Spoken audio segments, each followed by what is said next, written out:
নমস্কার বন্ধুরা, ভক্তিমূলক কথা চ্যানেলে জানাই আপনাদের সকলকে স্বাগত। বন্ধুরা, আশা করছি ঈশ্বরের আশীর্বাদে আপনারা প্রত্যেকেই ভালো আছেন এবং সুস্থই আছেন।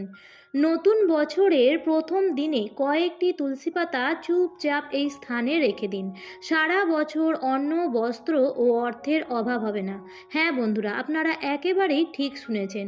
মা লক্ষ্মীর কৃপায় আপনি ধনী হয়ে যাবেন এবং সারা বছর সুখ, শান্তি, সমৃদ্ধি বজায় থাকবে। সেই সঙ্গে আপনি অখণ্ড সৌভাগ্যের অধিকারী হবেন।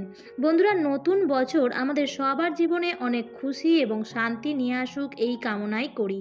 বন্ধুরা, আমাদের হিন্দু ধর্মে যে কোনো কাজ বা যে কোনো শুভ দিন দেবী দেবতাদের পুজো আরাধনা করেই শুরু করে থাকি। পূজা অর্চনা করলে আমাদের পুরো দিন তো ভালো যায়ই, তার সাথে সাথে পজিটিভ ঊর্জার আগমন আমাদের গৃহে প্রবেশ করে। তাই আমরা যদি বছরের প্রথম দিন ঠাকুর দেবতাকে পুজো করার মাধ্যমে শুরু করে থাকি, তাহলে আমাদের সারা বছর খুবই ভালো কাটবে। আমাদের বাড়িতে সুখ, শান্তি, সমৃদ্ধিও বজায় থাকবে। বন্ধুরা, আমাদের প্রত্যেকের বাড়িতেই কম বেশি তুলসী গাছ থেকেই থাকে, আর আমরা প্রত্যেকেই প্রতিদিনই তুলসী গাছে জল দিয়ে থাকি। তুলসী মঞ্চে সকাল ও সন্ধে ধূপ প্রদীপ জ্বালিয়ে আরতিও করে থাকি। আর এমনটা করলে ভগবান বিষ্ণু এবং মা লক্ষ্মী ও তুলসী মহারানী এই তিনজনেরই আশীর্বাদ ও কৃপা আমাদের জীবনে এবং আমাদের পরিবারের উপর সদা সর্বদাই বর্ষিত হয়। বন্ধুরা, আমাদের সনাতন ধর্মে তুলসী গাছকে অনেক বেশি পূজনীয় এবং পবিত্র বলে মনে করা হয়। আর এই তুলসী পাতার প্রয়োগ করে আপনাদের জীবনে থাকা কাল সর্পদোষ, নানা ধরনের অজান্তে করা পাপ এবং দুঃখ কষ্ট থেকে আমরা মুক্তি পর্যন্ত পেতে পারি। বন্ধুরা, আমাদের প্রত্যেকটি মানুষের জীবনে কোনো না কোনো সমস্যা আছে, আর সেই সমস্যা মেটানোর জন্য আমাদের ভগবান বা ঈশ্বরের আশীর্বাদের প্রয়োজন হয়। তাই প্রত্যেকটি বাড়িতেই কোনো না কোনো ঠাকুর দেবতার পূজা অর্চনা করা হয়ে থাকে এবং সেই সঙ্গে প্রত্যেক হিন্দু বাড়িতেই থাকে একটি করে হলেও তুলসী গাছ বা তুলসী মঞ্চ। আর এই তুলসী কথাটির অর্থ হলো যার কোনো তুলনা নেই। বন্ধুরা, সামনেই আসতে চলেছে নতুন বছর, আর আমরা প্রত্যেকেই চাই যে সামনের নতুন বছরে যেন আমাদের প্রত্যেকেরই আরও ভালোভাবে কাটুক। তাই 2025 সালের নতুন বছরের প্রথম যেদিন আসতে চলেছে, এই দিন পরিবারের সুখ, শান্তি এবং আপনার দীর্ঘদিনের অসম্পূর্ণ মনস্কামনা পূর্ণ করতে এবং গৃহে সুখ, শান্তি, সমৃদ্ধি বজায় রাখতে আর মা লক্ষ্মীর কৃপা পেতে চাইলে অবশ্যই এই তুলসী গাছের বিশেষ প্রক্রিয়াটি করুন। আমি সুনিশ্চিতভাবেই আপনাদের বলতে পারি যে আপনারা এই উপায় বা ক্রিয়াটি করে উপকৃতই হবেন। তাই এই উপায়টি কিভাবে করবেন এবং কি কি সতর্কতা অবলম্বন করবেন, সেই সমস্ত কিছুই বলে দেব আজকের এই ভিডিওতে। তাই বন্ধুরা, ভিডিওটি সম্পূর্ণ দেখবেন এবং দেখার পর যদি ভালো লাগে তাহলে অবশ্যই ভিডিওটিতে লাইক করবেন এবং কমেন্টসে লিখবেন জয় মা লক্ষ্মীর জয়। এবং বন্ধুরা, ভিডিওটি শেয়ার করে দেবেন আপনাদের নিকট আত্মীয় স্বজন এবং বন্ধু বান্ধবদের সাথে। আমি আমার চ্যানেলে সাধারণত পুজো পাঠ, তত্ত্বকথা, বাস্তুবিধির উপর নিত্য নতুন ভিডিও বানিয়ে থাকি, যা প্রয়োগ করার মাধ্যমে আপনাদের জীবনে অনেক সমস্যার সমাধান করতে পারবেন। তাই চ্যানেলটি আপনার কাছে নতুন হলে সাবস্ক্রাইব করে রাখার অনুরোধ রইল। চলুন বন্ধুরা, এবার বিস্তারিত আলোচনায় প্রবেশ করা যাক। বন্ধুরা, তুলসী গাছের একটি বিশেষ প্রক্রিয়ার কথা আজ জানাবো। বছরের প্রথম দিন রাতে ঘুমানোর আগে যদি এই বিশেষ স্থানে দুটি তুলসী পাতা রেখে দেন, তাহলে আপনার জীবনে হঠাৎ করেই পরিবর্তন লক্ষ্য করতে পারবেন। হ্যাঁ বন্ধুরা, আপনাদের সকালবেলাতেই সংগ্রহ করে নিতে হবে 4টি মাত্র তুলসী পাতা।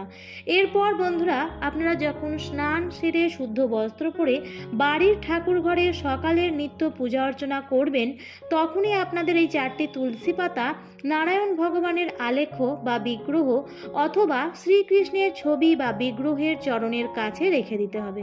তারপর আপনারা যেমনভাবে পূজা অর্চনা করে থাকেন সেরকমভাবেই করে নেবেন এবং সেই 4টি তুলসী পাতা ভগবানের চরণেই রেখে দেবেন এবং নিজের মনস্কামনা, নিজেদের যাবতীয় সমস্যার কথা স্বয়ং পরমেশ্বর ভগবানকে জানাবেন। এরপর যে কাজটি করবেন সেটি করবেন সন্ধ্যাবেলায়।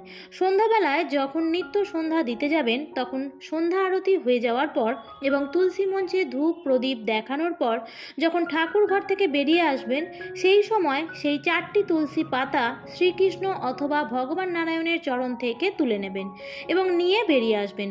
তারপর আপনি যে বালিশটিতে রাতে মাথা রেখে ঘুমান সেই বালিশের ভেতরে সেই 4টি তুলসী পাতা রেখে দেবেন। তবে দেখবেন সেই বালিশটিতে যেন অন্য কেউ আর না শোয়, অর্থাৎ তুলসী পাতাগুলি রাখার পর অন্য কেউ যেন আর সেই বালিশে না শোয়, আপনি সেই বালিশে মাথা রেখে ঘুমাবেন। এখানে একটি কথা বলে রাখি বন্ধুরা, যখনই এই উপায়টি করবেন তখন যেন আপনার বিছানা বা বালিশের চাদর শুদ্ধ থাকে। যে কোনো উপায় বা টোটকা করার জন্য শুদ্ধতা সবথেকে বেশি জরুরি। তাই উপায়টি করার আগে বিছানা বা যে বালিশটিতে এই তুলসী পাতাটি রাখবেন সেই বালিশ বা বিছানার শুদ্ধ পরিষ্কার কাঁচা কভার পরিয়ে দেবেন। পরের দিন সকালবেলায় সেই 4টি তুলসী পাতা থেকে 2টি তুলসী পাতাকে একটি কৌটোর মধ্যে ভরে রাখবেন এবং সাবধানে কোনো পবিত্র স্থানে রেখে দিন এবং বাকি অবশিষ্ট 2টি তুলসী পাতাকে আপনি খেয়ে নিন। এই কাজটি আপনাকে পর 3 দিন একইভাবে করতে হবে। হ্যাঁ বন্ধুরা, আপনারা একেবারেই ঠিক শুনেছেন। এই কাজটি আপনি বছরের প্রথম দিন থেকে শুরু করবেন এবং পর 3 দিন একইভাবেই করতে হবে। 3 দিন পর কৌটোর মধ্যে রাখা তুলসী পাতাগুলো কোনো প্রবাহমান জলে ভাসিয়ে দেবেন। এই উপায়টি যদি সঠিকভাবে করতে পারেন বন্ধুরা, তাহলে আপনার মধ্যে থাকা সমস্ত রকম নেগেটিভ ঊর্জা, আপনার সমস্ত সমস্যা সুনিশ্চিতভাবে নির্মূল হয়ে যাবে।